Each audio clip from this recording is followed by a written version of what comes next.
All right, so welcome to another video on small account success. And in this episode, we're going to cover something a little bit more drastic, dramatic, or extreme. And that is the fact of you are setting yourself up to fail if you focus on only day trading. Now, a lot of people, when they get into the market, especially if they have a small account, they want to go ahead and grow their account.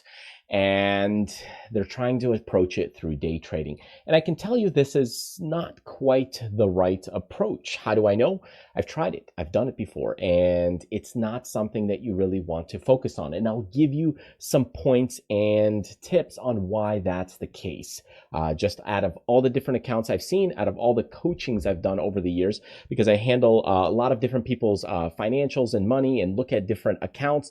And you can check that out on tradersfly.com, where I deal with people even on the options levels and really just look through a lot of different accounts. So I see all kinds of different things, from people managing a handful of thousands of dollars to multiples of millions of dollars. And their accounts are set up a lot different. So as we go into this section, I want to share with you some of these ideas of day trading. And a lot of people get into day trading. And I think it's kind of a problem with influencers and also things on YouTube that kind of attract us to it. And some of it is our own fault, and some of it is our own issues that we just naturally, humanly gravitate to. So I'll give you kind of these concepts. So issue or reason number one is making money every day is not the nature of the market. When we have a full-time job, let's just say you're making $100 an hour. You walk into that job and you go ahead and you spend some time and you spend some hours and you go ahead and you collect your $100 an hour. Now you could show up and do great work, and you could show up and do bad work, but the nature of it is you're constantly collecting that money time and time again. But the market doesn't work that way. It doesn't work that you just go ahead and put a trade and you go ahead and come out with money. What actually happens is you need the trade to work. You need that money to work in your favor, and in your case, setting up trades and allowing them to do their thing. So if we go ahead and let's say we're looking at a stock, even something as simple as Carnival over here, CCL, you might put on that trade over here and put some capital here, and it's not doing anything. It's not doing any diddly squat for you for a little while. And then later, eventually, it actually starts moving and profiting for you. And that's nice, but it took you some time to get there. This is an investment and or trading. And you might say, hey, you know what? It all comes down to you just seeing the little signs within the 5-minute or the 15-minute chart. But I'm going to share with you some more tips here on why that's not the case. So let's go to point number two, and that is day trading doesn't teach you to spread capital properly. And I've seen this in many accounts because people call me for coaching, mentoring, and that kind of thing. So if you ever do that, go ahead and check out tradersfly.com, and you can see a lot of the people that I've worked with and just the types of things that I do. But when I look at accounts, let's say in the $10 to $25 million range, they're not set up with putting $25 million in one spot. How do you start actually trading capital? How do you actually start moving money in the right spots? Because oftentimes the people I see dealing with day trading, they're just dealing with a handful of thousands of dollars. Now, that's not always the case. There are exceptions, of course, to every rule here that I'm talking about.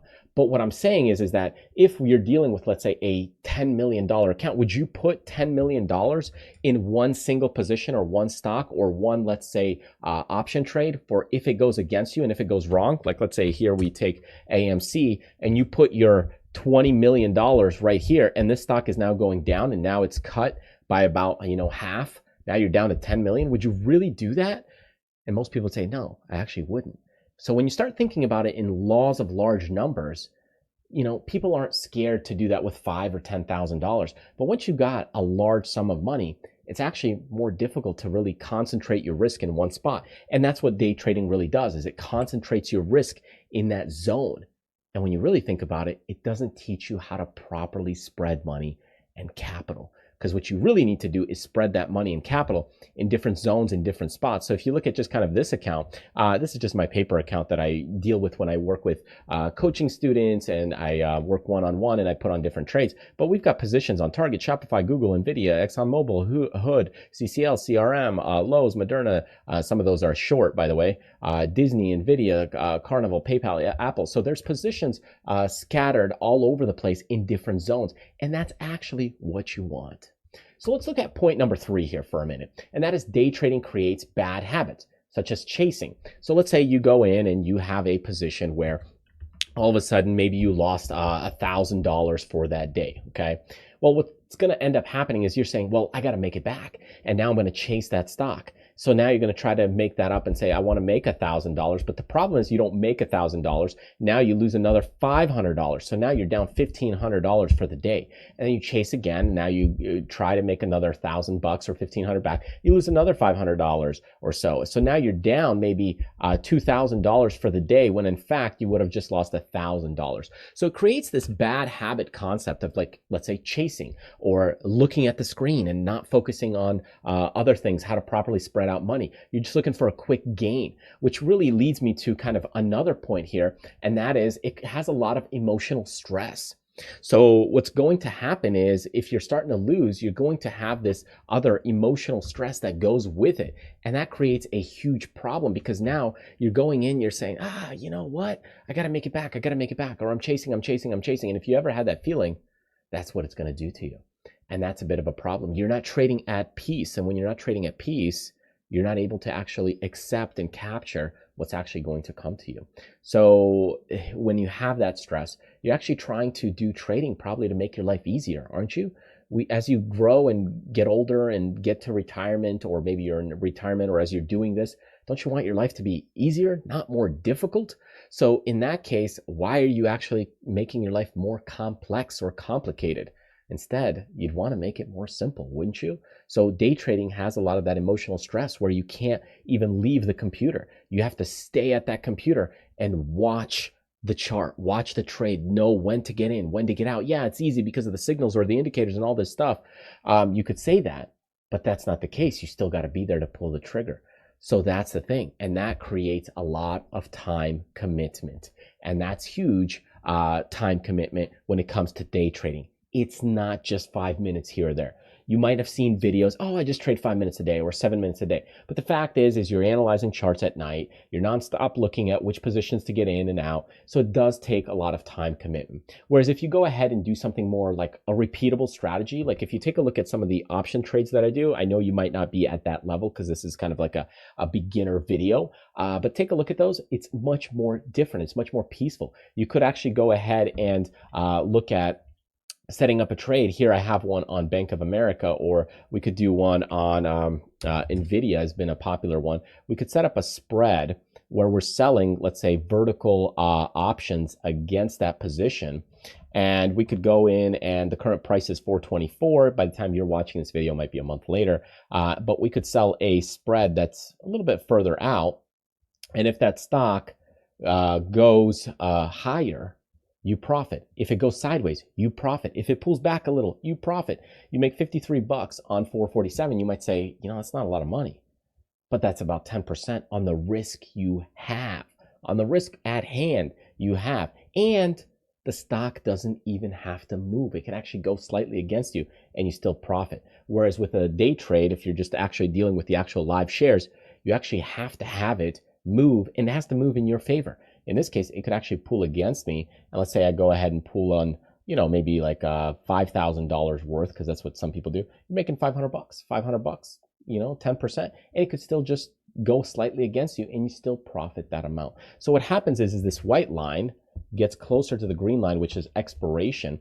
And this is known as your risk profile picture. And as time moves forward, the white line gets closer to the green line, and you could just be in that trade for just a handful of days, and you could already get out with $360 profit, even if the stock doesn't move. So that, I think, is much more of a peaceful way to trade. So anyways, I hope you find this helpful. It gives you a little more insight on some things about day trading. Again, just to be clear, I'm not saying it's bad in the world of, hey, you can't do it, but how would you properly do it? Well, if you're day trading, just make sure you spread your capital in different spots and make sure you do a little bit of day trading, a little bit of other things. But when you're dealing with larger account sizes, and I don't know your account size, you might be in the $100,000 range, you might be in the $1 million range, you might be in the $50 million range. I have no idea. But the larger the account size, you'll actually need to spread your money even further. And you probably wouldn't want to do day trading in that case. Maybe you'll do some quick trades here and there, but usually that's smaller position sizes than your total account.